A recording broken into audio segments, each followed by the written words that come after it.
And welcome to PWR Today. It's the man they call Meathead, joined by the lovely Linda Kay.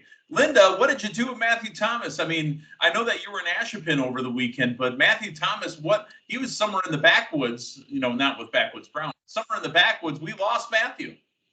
We did. I think we've lost you on visuals as well. But while I try to locate Matthew Thomas, we last heard he's up in the mountains somewhere and not able to make it for this week's show. But we hear he is okay, but just not able to make it, I believe. Head for the mountains of Bush here. Maybe he's somewhere in the mountains. Hey, but, we talked about Ashepin. We'll get to that in a second here. We got a lot of wrestling news and results and a conversation I want to have with you as well about WWE and a couple of the talents. And one I didn't give you in the pre, but his name is L.A. Knight. Yeah, we're going to talk about him as well. But first, tell us about our sponsors.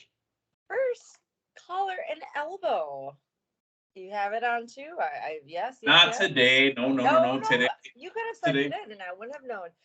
So make sure to visit our great friends at Collar and Elbow by visiting collarandelbowbrand.com. Check out the latest and greatest in wrestling street fashions and to save a little extra cash. Who doesn't want to do that? You can use promo code Linda K, that's LINDAKAY, to save 10% off your order.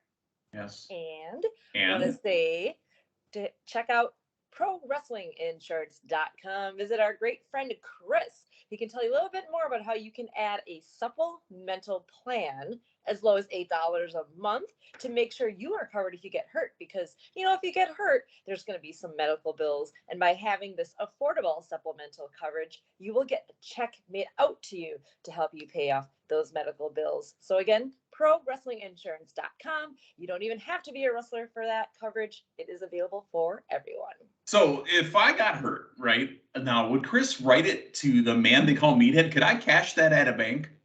If you are able to, if your bank allows, if you're in a small town of Appleton, Wisconsin, and they know you so well, they're like, you know what, we know that you are the man they call Meathead, and there shouldn't be an issue. But so again, coverage for you know what I'd want? Event shirts coverage too. Yeah, and you know what I really want more than anything else, and it probably costs more than the amount that I would get sent to me. Can I get one of those big novelty checks like Kathy Gilmore? The big, the cardboard ones. Yeah. Yeah, I don't see why you could not. Well, go to ProWrestlingInsurance.com and ask Chris. There we go. Well, we're going to have to call him. We're going to have to call him. We're going to have to go to the website, have him call us. We're going to have to reach out. But first, let's talk a little bit of wrestling news. Ashepin, tell me what happened. I know the main event was Al Snow was there, Doug Basham was there, Drew Hernandez. There was all sorts of people. Backwoods Brown, the fanny pack kid, the kid with the fanny pack was there. Al Snow was there, but who else was wrestling? Well, we had Dave Hero. What? Making his in-ring return, and this was... And retirement, right?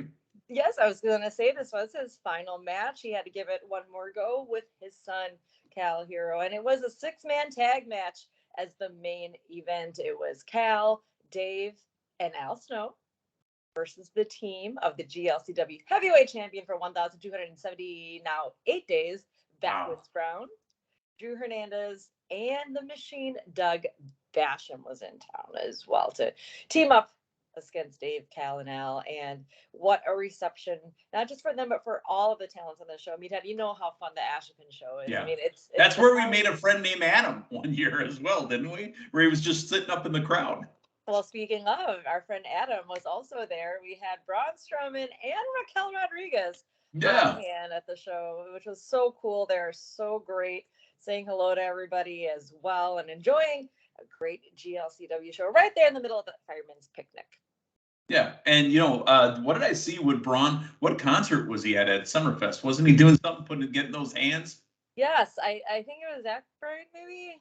Was it Zach Brown or Luke Bryan? No, oh gosh, if for any country fans don't, I mean, please forgive me. I believe it's Johnny Cash. No, I believe that it's Zach Bryan is Luke Bryan's brother or sibling or chicken fried steak. I don't know. Luke, but I haven't seen his brother. Chicken fried. Linda, I don't. That's Zach Brown band. And they were too. I don't do country music. It's just not for me.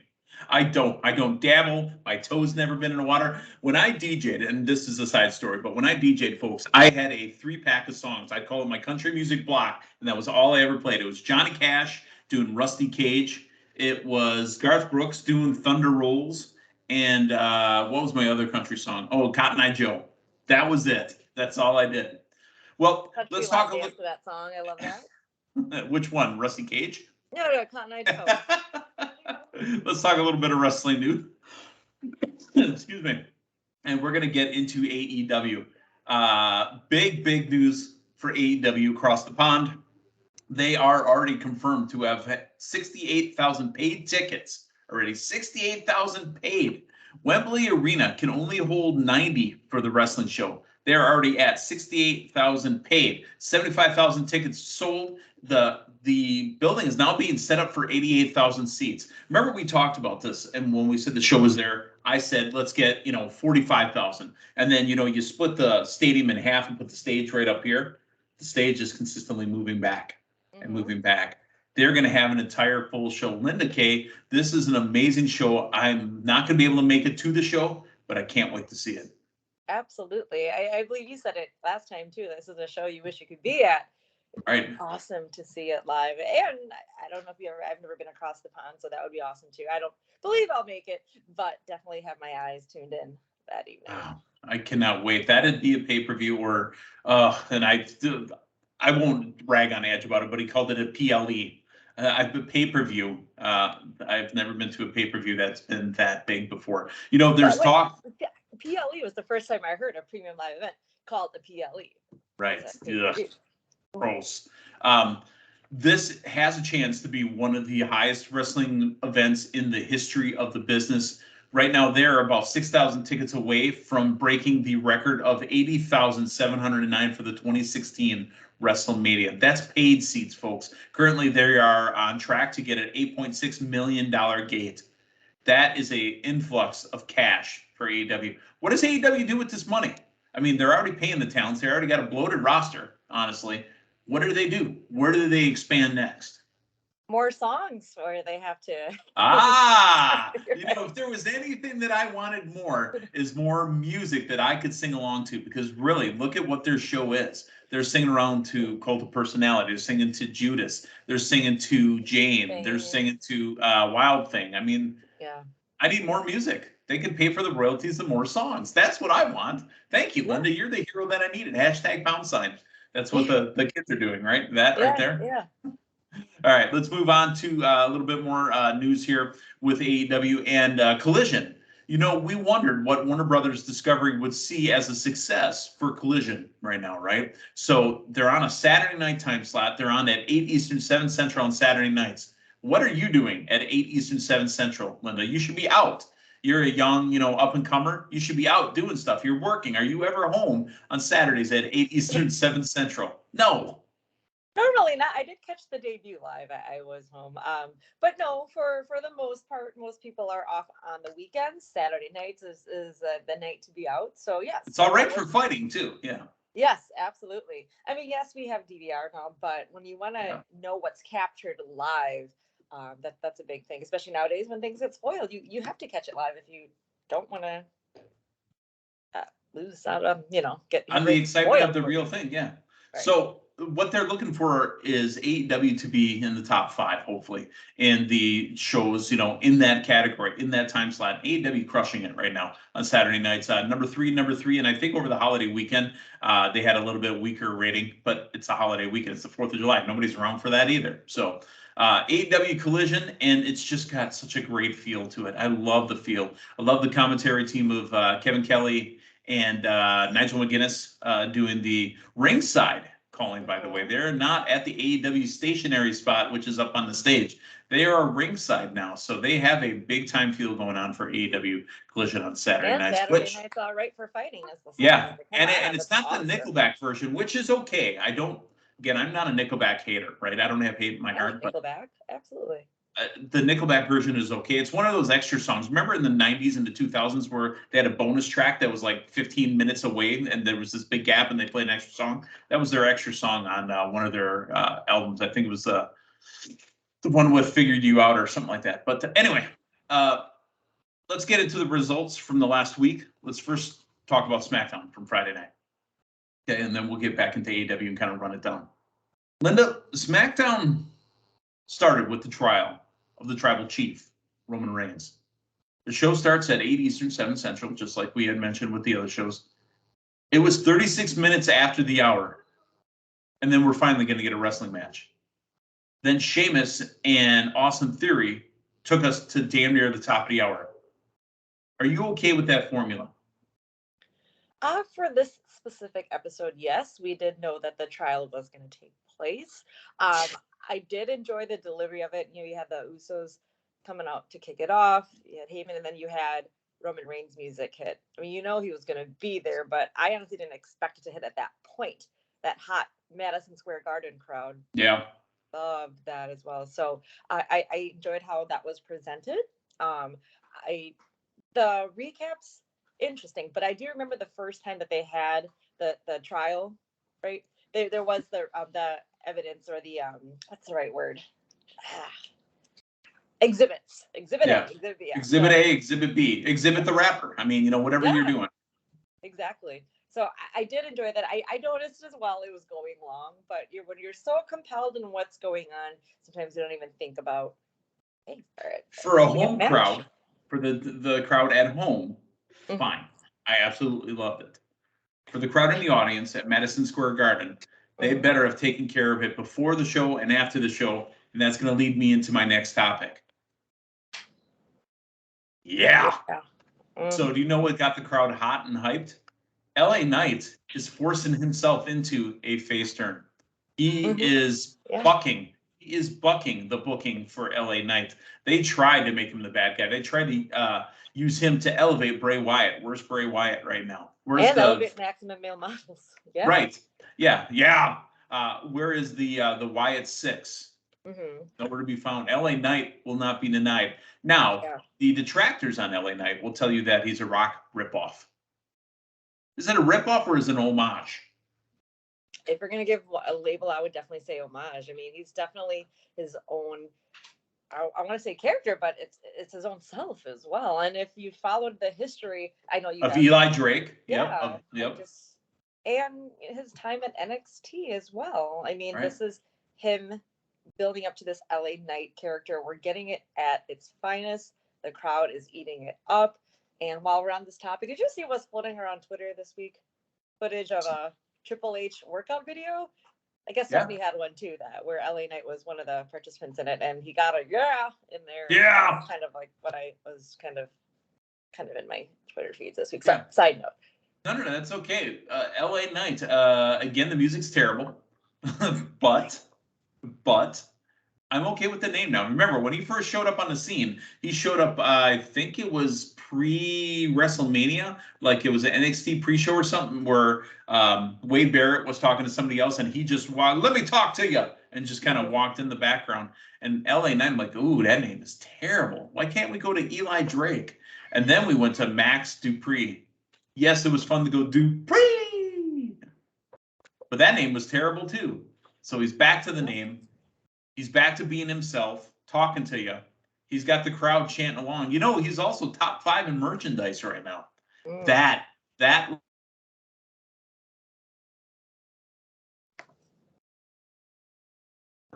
great at doing what they do. But you know why New Day was always around the top of the card? They sell merchandise. That's where the money is really made, for the talents and for the people that are, running the business. LA Knight. The New Day. Yeah, exactly. LA Knight is moving merchandise. So, I mean, he's making people happy. He's making himself happy in his paycheck as well. So, LA Knight, what's next for him? They did the, I'm going to throw an homage out to Frank Cosentino as well here. They did a Frank Cosentino temperature check with LA Knight. Damian Priest won the Money in the Bank, but who did he throw off the ladder at the end? LA Knight. And you heard that crowd, and they do that on purpose. So, now, Linda, one more thing on LA Knight. Will he fall victim, or can he fall victim with the likes of Damian Priest, with the likes of some of the others that got, Santino Marella made it to the end of the Royal Rumble with Alberto Del Rio, made it to the end of the the Elimination Chamber. Are they doing this with us where they're teasing it, shooting him up just to bring him back down again? I hope not. I mean, Not. he's awesome, and if I'm glad we are getting that chance to really see it. And again, fans are loving it. The merch sales prove it, and it should be entertaining because we really haven't seen LA Knight in a feud really since being on the main roster, except with Bray Wyatt. But you discussed, obviously like that's not happening right now. So yeah, you can put Yeah. Yeah, I was gonna say even with Dame Priest, but no, he threw him off. But I mean, that could have been something, but it's not. They're on different shows. To be fair, to be honest, this is the person I am the most behind since a young man from Green Bay, Wisconsin, and he's a friend of ours as well. That I'm behind this guy. I literally need to go find a new bullhorn and start yelling his name because I feel that I was the one that got over Mr. Kennedy over at WrestleMania 23 and got him up the ladder, just by yelling his name. So maybe if I yell LA Knight's name, maybe LA Knight will be the next big star, the next big thing. All right, let's move on from WWE after we talk about really the matches that we had. We had an amazing match again with Gunther. We also had a great match between AJ Styles and Karrion Kross. Styles defeats Kross, but Kross and Scarlett, what's going on with them? Are they being used in the right way? Do you feel like we should see more from Karrion Kross? I think so. I mean, we had the vignettes with the tarot cards. Of course, the hourglass. Prior to this match, there was the where Scarlett was in the crowd, right? And then Karrion Kross came and attacked AJ. So that was nice as well, just adding something more to this. Is it a feud, or I don't know if it's put to rest right now with him and AJ, or if there should be something more. I was enjoying how the tarot cards were leading to who would be their next victim. When they went after Rey Mysterio, it was kind of done similar. Yeah, I think we can keep going with that. It was done with Drew McIntyre before that as well. Oh, that's right. Yes. Oh, yeah. I love the stuff they did with Drew McIntyre, where the Karrion Kross was sitting, behind a wall and pointing out Drew McIntyre. I was just kind of stalking him.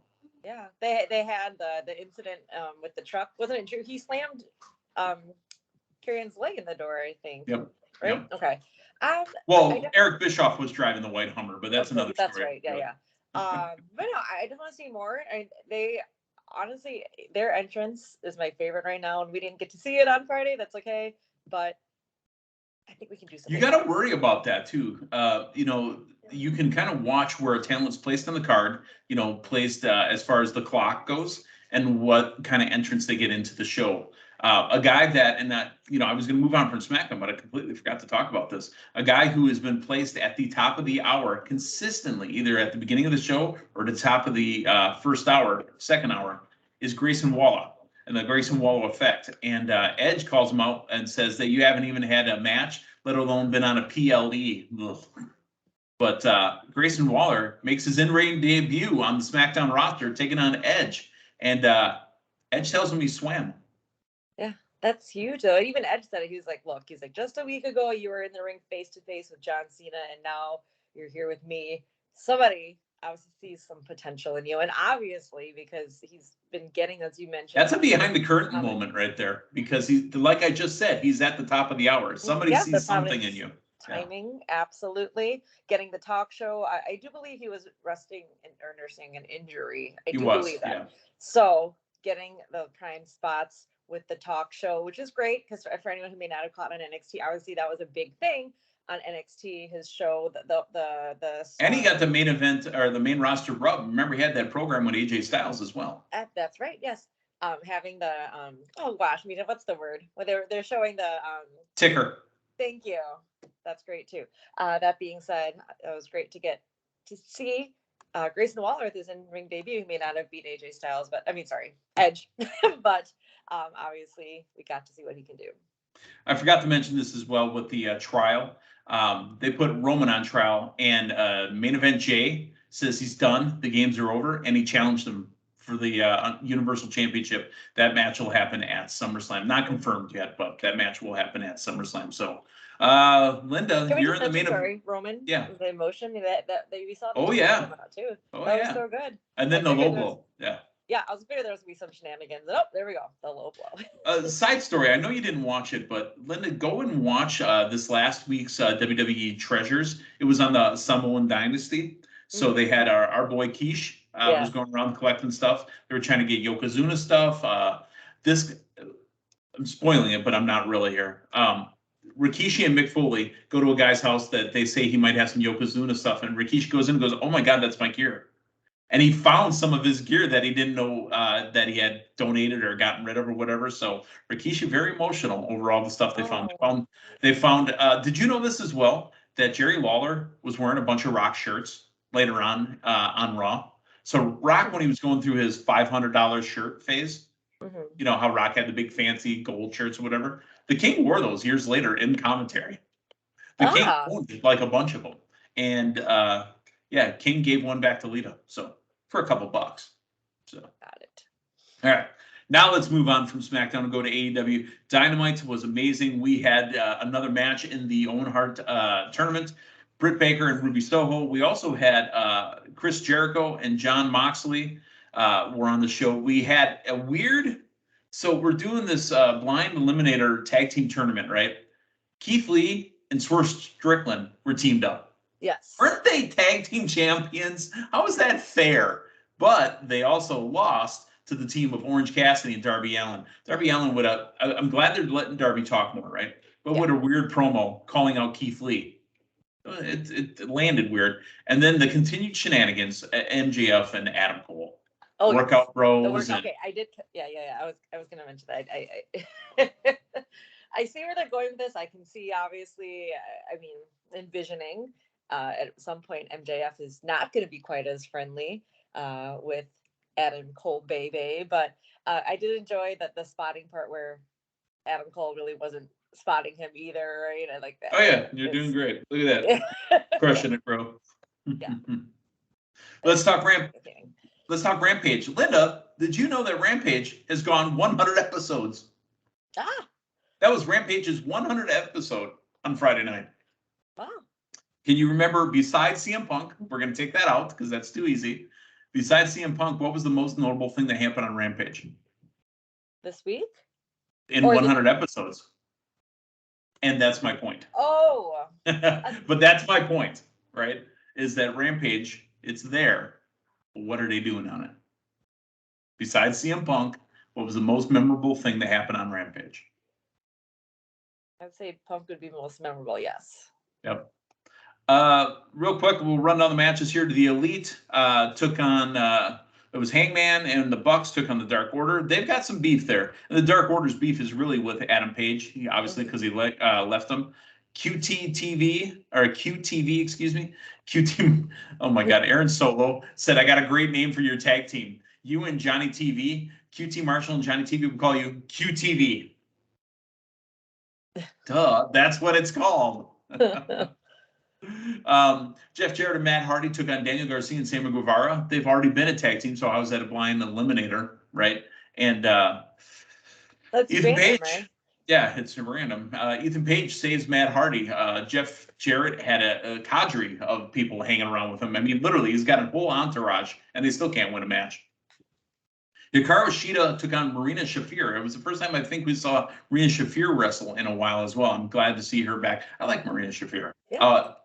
I caught this in commentary. I don't know if you caught this or if you knew this, but Marina Shafir is part of the original 4 horsewomen of Ronda Rousey's.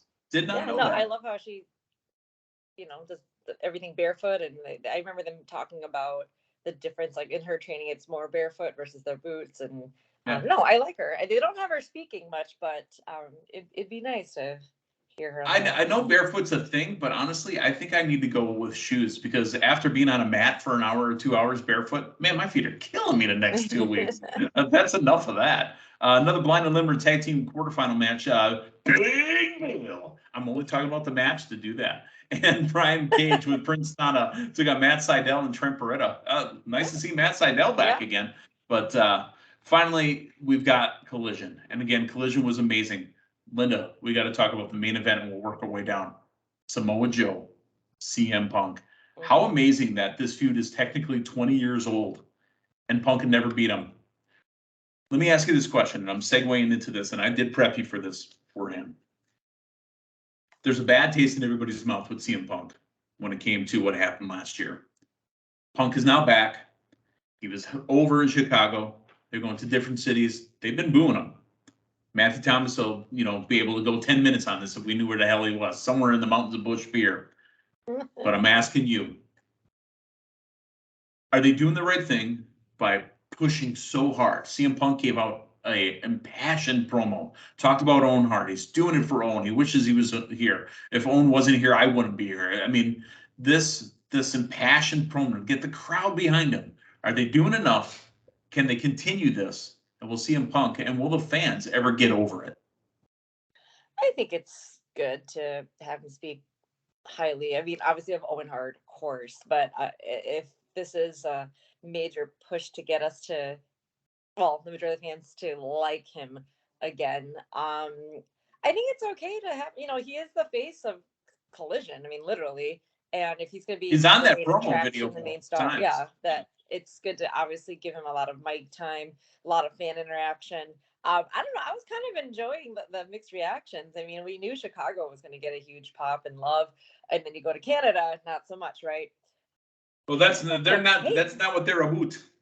Well, but I think that's okay. I think it makes things much more entertaining if eventually the fans do go back to really enjoying and cheering on CM Punk. I mean, I'm sure they all do, all right, but obviously sometimes you want to give into the majority of the reaction, and it makes the show more fun, right? You hear somebody cheer for someone, you just want to join in, and vice versa with the booing.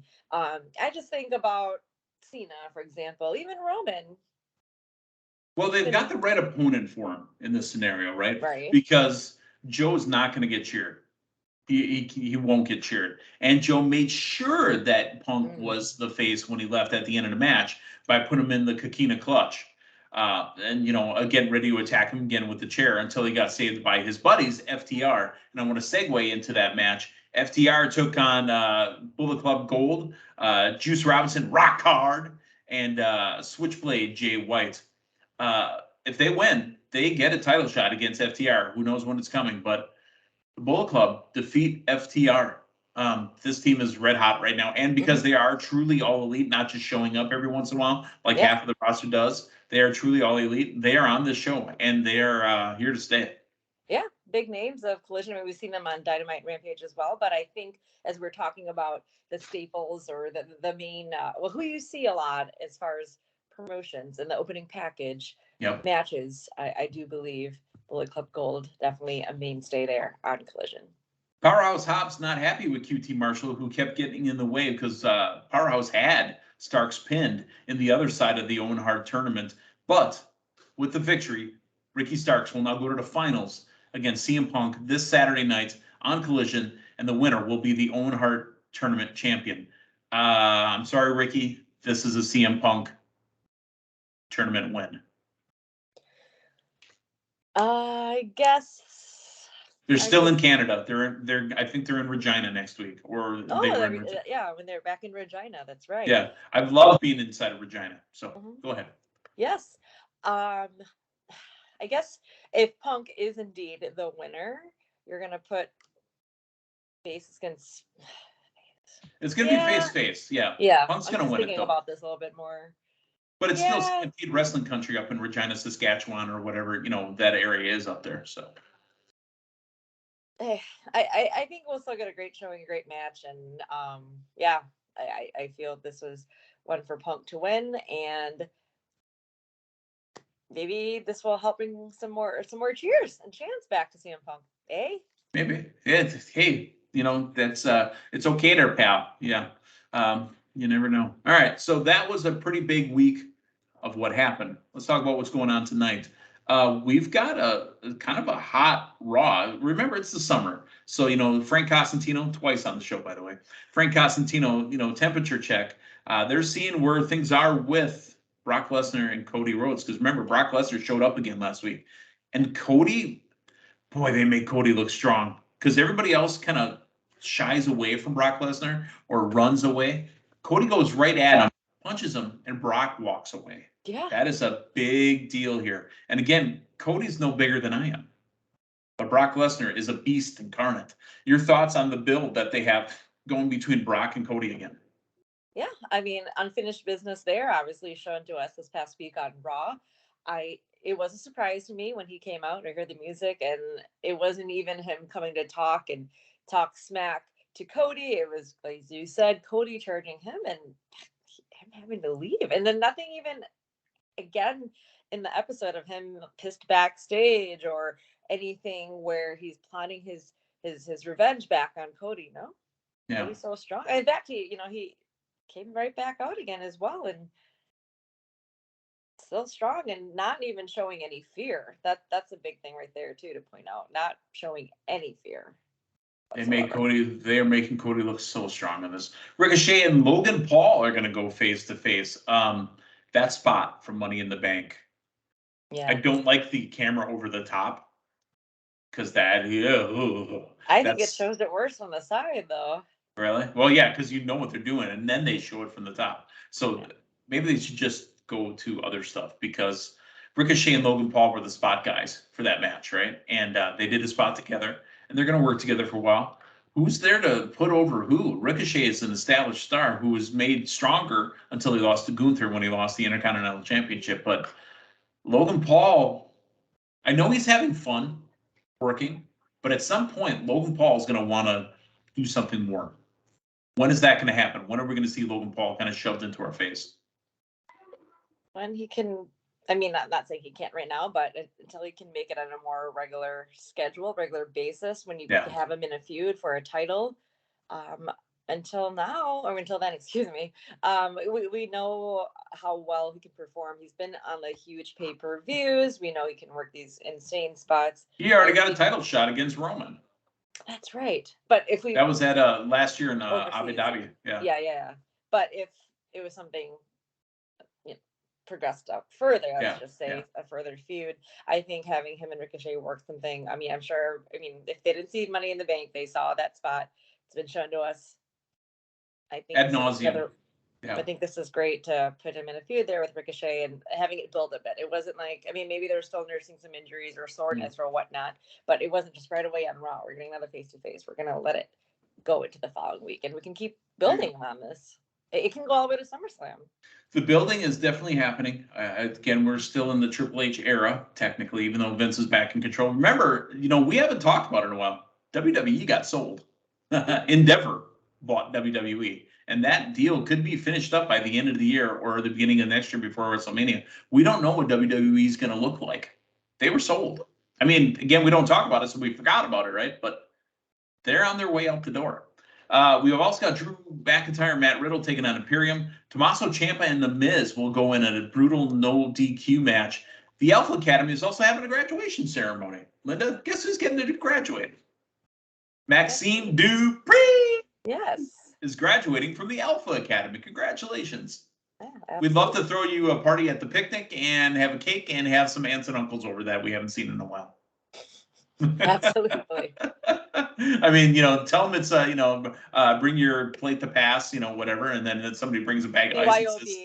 Says, somebody brings a bag of ice and says, is this enough? No. You need to bring more than just ice. More than one bag too, Please, yeah. And that's not for your drinks, sir. That's for everybody.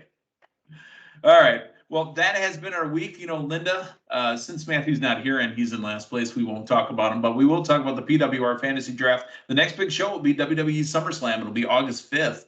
That's a Saturday night in Detroit Rock City at Ford Field. Great American Bash, NXT, the Sunday prior. Is that the Sunday prior? And it's a PLE? Yes, it is. Oh, and who's got an NXT talent? Me. I might have to go shopping for NXT talents that week. We'll have to see. But currently, the totals and the leaderboard brought to you by the accounting firm of Dewey, Cheatham, and Howell. Linda Kay, the team long time in the lead, 1,315 points. The man they call Meathead, the Meatheads, 1145, and Team Fear Boner at 870. He deserves that ridiculous name. He tried something different, right? He went out of his, comfort zone and tried to trade for a pick, and it failed him. It failed him big time. I mean, this guy's won a bunch of Money in the Banks. He's won some, title changes, Royal Rumbles. Yeah. No. Be better, Matthew Thomas. Be better while you're in the mountains of Busch beer. Well, for Matthew Thomas, for Linda Kay. Linda, what do you got going on this weekend? I'm actually be camping up in the Northwood Woods. Yeah, it's a rock Out fest in time, isn't it? Wisconsin. It's Yeah. Rock Fest, which is, I guess, the world's largest rock and camping type festival. So Any it's an tornadoes annual thing. scheduled for the week? Any No, bad weather? That's funny. I checked the weather for this week and it was clear, and of course it's showing some rain. Okay, but it said today was the normal forecast where it's showing torrential pour down, potential. Yeah, there's storms tonight. Actually, Tornado, about I think, was there. So 9 to 10 o'clock tonight is when the storms come in. Actually, right after the heat wave today. later this week. So fingers crossed and some better weather for Linda Kay. Yeah, because there's videos out there of you chasing down tents, right? Like chasing after trampolines blown in the sky or something like that. No. I think me and my great friend Robin last year, our tent did not fly away, but there is video of us being pelted with the side of the tent from the storm. Fair enough. All right. For Matthew Thomas, for Linda Kay, I'm the man they call Meathead. Hey, thanks for stopping by. We will talk to you guys. Yes. Can I mention you can still catch the replay of Independence Rage, last week's huge. Wait, who won somebody won a belt, right? Yes. We mentioned Thank God, because Cal the kid with the fanny pack's pants were falling down. Thank God he's got a belt now. Cal Hero, again, the OVW Rush Division champion. This was two-time, right? Two-time, yes. Huge match. It was awesome. Ladder match, yeah. Yes, it was a ladder match. He defeated certified Luke Curtis to get the title.